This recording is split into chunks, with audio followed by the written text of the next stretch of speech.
Senior Product Manager and Project Manager at Cognizant Technology Solutions, Ms. Ashby Abraham. Devised a strategic approach, engaged with customers, and they try to align this client needs with product capabilities. That's an incredibly grounded way of unpacking what scaling truly looks like. You have taken something that usually sounds technical and turned it into something real, something people can visualize and relate to. The workforce with ambition, innovative ideas, and a well-defined career plan.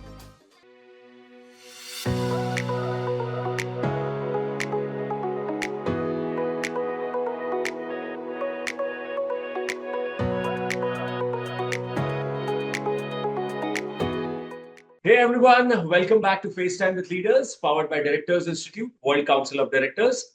I'm your host, Sunny Pancholi, and our guest today is someone who has spent nearly 2 decades at the intersection of technology, business strategy, and human judgment.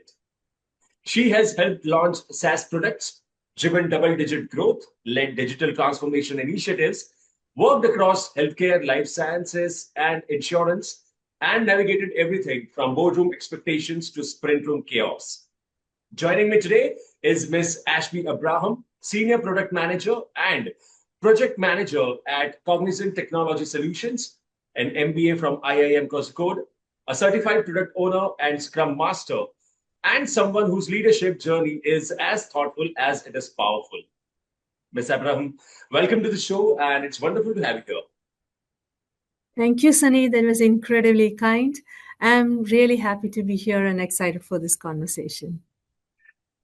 We are excited too, truly. And Ms. Abraham has spent 17 plus years inside technology teams, business transformations, and high stakes product environments. And what stands out is not just about what you have built, Ms. Abraham, but how you have built it. And so let's start where every meaningful story begins. The beginning, the first thing that happened. So let's rewind a little. When you first stepped into the IT and product world, full of ambition, fresh ideas, and probably a neatly written career plan, what was something about the industry that genuinely surprised you? That's a great way to start the conversation, Sunny. Like all new aspirants, all new graduates, I entered the workforce with ambition, innovative ideas, and a well-defined career plan. Joining a group of skilled professionals in a startup environment was an exciting journey. Our team dedicated significant effort to developing an outstanding product, distinguished by its advanced features and functionality. And the release of this product was a proud milestone for our group, but somehow the initial market interest did not meet expectations. Something was wrong with the product that we developed. And we were clueless about that. At that point, the marketing team became involved, and they thoroughly familiarized themselves with the product.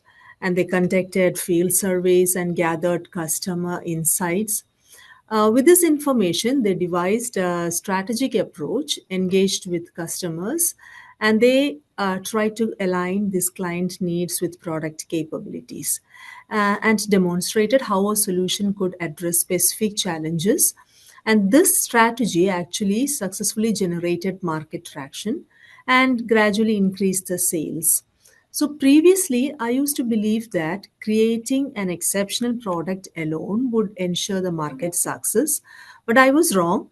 This experience fundamentally shifted my perspective regarding the significance of other departments, particularly marketing. I gained a deeper appreciation for the critical role of a strong marketing team who plays within an organization. As a result, my mindset evolved from compartmentalization toward embracing teamwork. I also recognize the importance of cultivating cross functional collaboration and communication skills alongside technical expertise. Uh, I was able to understand, or I was fortunate to understand this in the beginning of my career itself. So I'm really happy for that experience that helped me start my career and also create a new perspective of everyone and learn team spirit from that. Great. What a great start to this conversation. And the way you described that early moments almost puts us right there with you. And it's refreshing to hear a leader acknowledge not just the clarity, but also the chaos that shaped the journey. Great. So, all right, let's move into segment two, the engine room, building scalable products in enterprise technology. Now, in product management, especially in large organizations, it's easy to get caught up in agile tools, delivery frameworks, dashboards, and technology platforms. But what really matter is how product strategy, business priorities, and execution come together to create sustainable growth. So let's talk about what you actually see on the ground. Now, when you step into a large enterprise program as a product leader, what are the early signs that tell you a product team is truly set up to scale versus a team that is, simply busy delivering without a clear long-term direction? Absolutely, Sunny. Here I would like to illustrate my career experience has enabled me to develop a balanced and well-informed perspective on product ownership. Earlier in my career, I gravitated toward projects where the backlog had hundreds of items, consistent stand ups, and progress charts were full. In one such project, as per the framework and velocity of the sprint, everything was going on well, and they planned meticulously to deliver excellent results also. Tools and dashboards, everything reflected that success. And to an outsider, there was nothing wrong in that program. But when you walk into that team, you feel the pressure was mounting up inside you. The team was drowning in delivery pressure. The meeting room saw heated discussions between the team and the customer as it customer you know there was sorry, I'll repeat that sentence once again, okay? Sure. But when you walk into that team, you feel the pressure mounting up inside you. The team was drowning in delivery pressure. The meeting room saw heated discussions between the team and the customer as if it was a battlefield. Despite consistently achieving sprint goals, the customer feedback suggested that expectations were not met, which ultimately affected the team morale.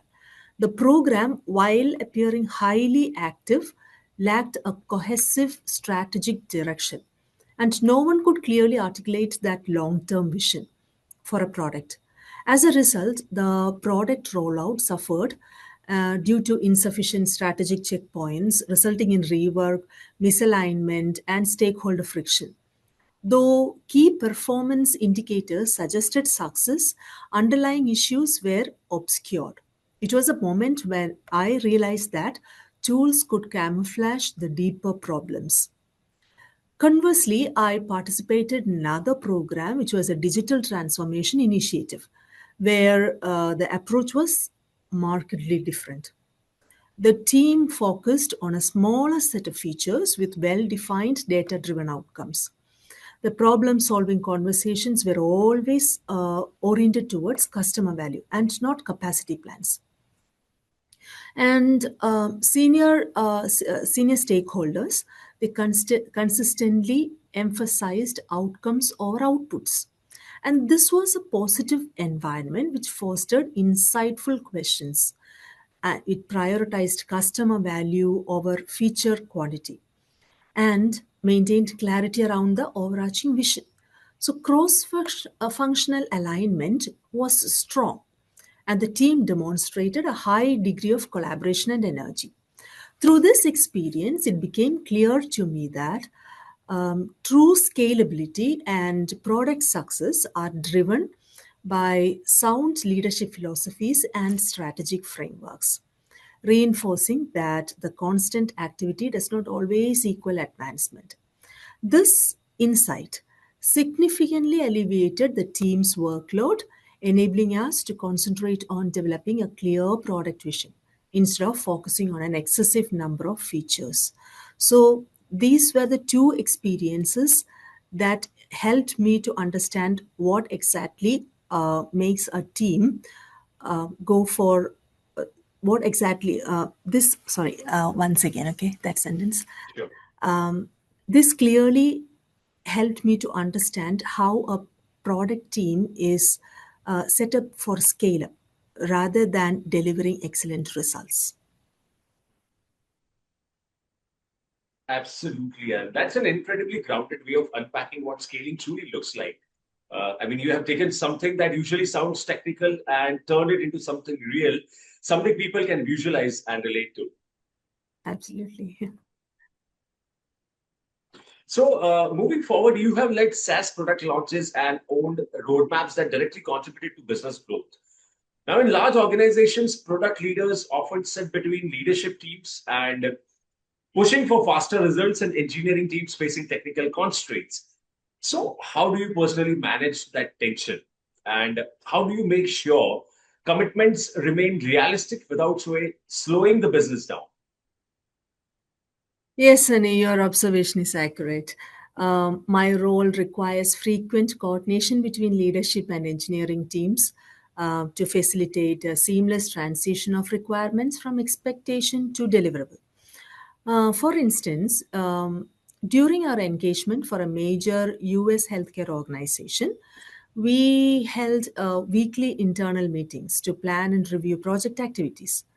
In one of these meetings, the engineering team they expressed the concerns about what they perceived as a lack of customer vision, as well as stringent schedules and timelines. Having acted as a liaison to the client, I recognized that the urgency was not due to a lack of vision, but rather the result of a strong market competition necessitating an accelerated product release. The customer, nevertheless, demonstrated flexibility by selecting only essential features for the initial product launch. Once the engineering team understood the broader context, their perspective on the customer shifted significantly, fostering a more supportive and collaborative environment. This experience reinforced and made me appreciative of the importance of clear and concise communication in effective conflict resolution. So I would say that my experience or my career was like a roller coaster journey, teaching me every now and then some lesson or the other. Absolutely, Mr. Abraham. Uh, okay, so you have built your career in enterprise technology and product leadership, two spaces where women are significantly underrepresented at senior decision making and board levels. So, from your perspective, how does having leaders with different professional journeys and different lived experiences actually change the quality of discussions and decisions in the boardrooms? And based on what you have seen in large organizations, what needs to change for more leaders with backgrounds like yours to realistically reach that level?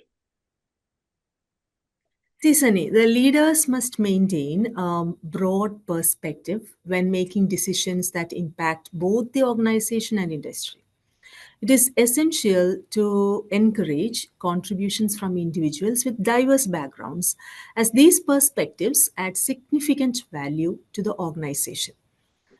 As highlighted at the outset of this session, our IT department developed an innovative product that was celebrated internally and perceived as groundbreaking. However, it soon became evident that customers could not identify the relevance to their needs. So that was when the involvement of the marketing team proved pivotal. They identified product limitations and clarified customer expectations, ultimately helping to realign our offering with market demands.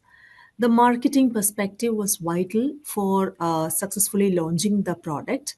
Therefore, whenever we design products for various segments, it is crucial to ensure representation from each relevant category at the decision making table to facilitate informed outcomes. Ultimately, it is the organizational culture that determines the extent of inclusivity and adaptability to diverse viewpoints. Let it be women empowerment or including different categories of people from different backgrounds. So ultimately, it is, I would say, it is the organization culture and the leadership or the management who decides the adaptability to diverse viewpoints. That was incredibly insightful, Miss Abraham.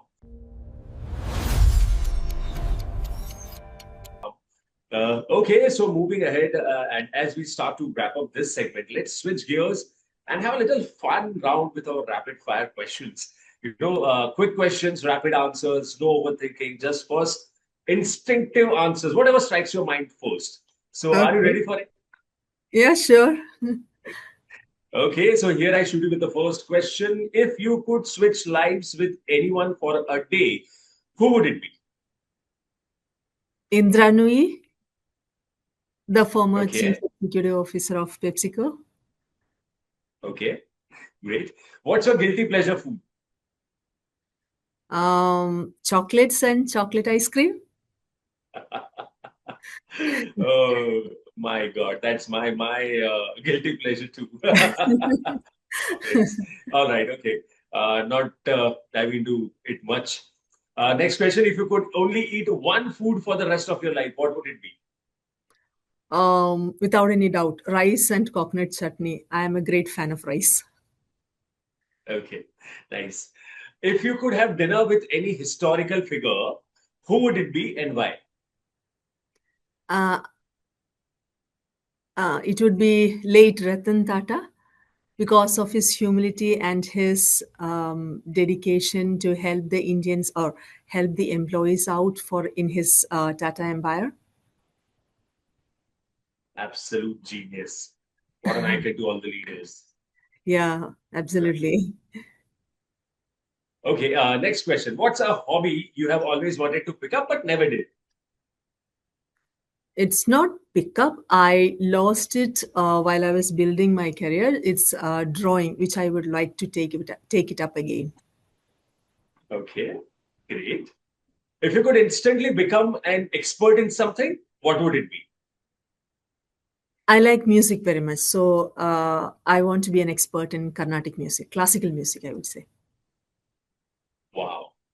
So that's great. That was fun and that was sharp and that was quick. Uh, in fact, that's the beauty of rapid fire round because you come to Exactly. know the person behind the profession. Yeah. All right. So now in segment four, we will turn our focus to the ethical challenges leaders face today, particularly how organizations balance innovation with trust and accountability. Ms. Abraham, one of the biggest global concerns in technology and digital business is how organizations use AI and customer data, especially in sensitive sectors like healthcare and insurance. Product teams today are often designing systems that influence clinical decisions, insurance approvals, and access to services, all while regulations are still evolving. Now, from your position as a senior product leader, how do you think companies should balance the pressure to innovate quickly with the responsibility to protect customer trust, data integrity, and ethical standards? Oh, that reminds me of my assignment with a client in the healthcare domain. During my tenure, I learned the critical importance of maintaining confidentiality within the US healthcare industry, which operates under strict regulations to protect patient information. In an effort to demonstrate diligence, I inadvertently disclosed some sensitive information online, which constituted a serious violation under US law and could have led to significant fines and penalties. Had legal action been pursued by the affected patient.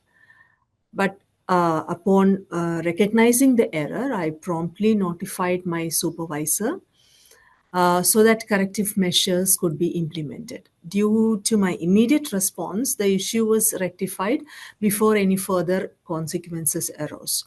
So that experience, it was an eye-opener that underscored the importance of vigilance when handling confidential data, particularly in an era like this where artificial intelligence is increasingly integrated into industry solutions. So, effective use of technology requires maintaining strict control and demonstrating mindful awareness, especially when leveraging AI to drive innovation in healthcare and insurance sectors where data security is of paramount importance. So, to answer your question, I would say mindful awareness, being alert of what you're doing and when you're doing it and how we are doing it is very important while you're working in this industry, especially when you're dealing with other personal data where confidentiality is very important. Rightly said, Mr. Brown. Okay, so that brings us to the last question of the podcast. And since you chose to join Directors Institute at a stage when you're already well established in your career, so what motivated you to take that step? And in practical terms, how has that experience influenced the way you now look at leadership, governance, long-term decision making at the senior level? That's an interesting question, Sunny. You know, I possess substantial industry experience and domain expertise, which I am now ready to apply within boardroom governance in a professional context. This is precisely where Directors Institute becomes highly relevant. Directors Institute provides me with a professional perspective on boardroom governance, ECG integration, and report analysis. And it also enables me to continually develop my global leadership capabilities, effectively bridging the gaps in emerging business challenges across technology and other sectors. The Directors Institute maintains that effective boards are essential to building successful companies. The Institute ensures that leaders receive the necessary tools and insights to adeptly navigate complex boardroom dynamics. Through this program, I have gained greater confidence and enhanced governance acumen, empowering me to contribute meaningfully to steering major corporate entities.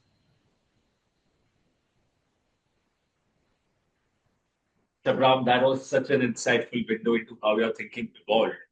The clarity with which you described that shift from operational leadership to long-term stewardship really stands out. Absolutely. No, that is my experience in short about the whole industry and my career and about Directors Institute also. So, Ms. Abraham, thank you for joining us today, and it's been a pleasure having you on the show. Your journey through enterprise technology, product leadership, and digital transformation offers a clear example of how thoughtful decision making and strong governance shape long term success. And the perspective you have shared today on scaling products, navigating complexity, and leading responsibly is extremely valuable for anyone who is building or managing technology driven organizations. So we truly appreciate you taking the time to share your experience with us. Thank you so much. Thank you very much for having me in this conversation. Thank you once again. And to our listeners, thank you for tuning into this episode of FaceTime with Leaders, powered by Directors Institute, World Council of Directors.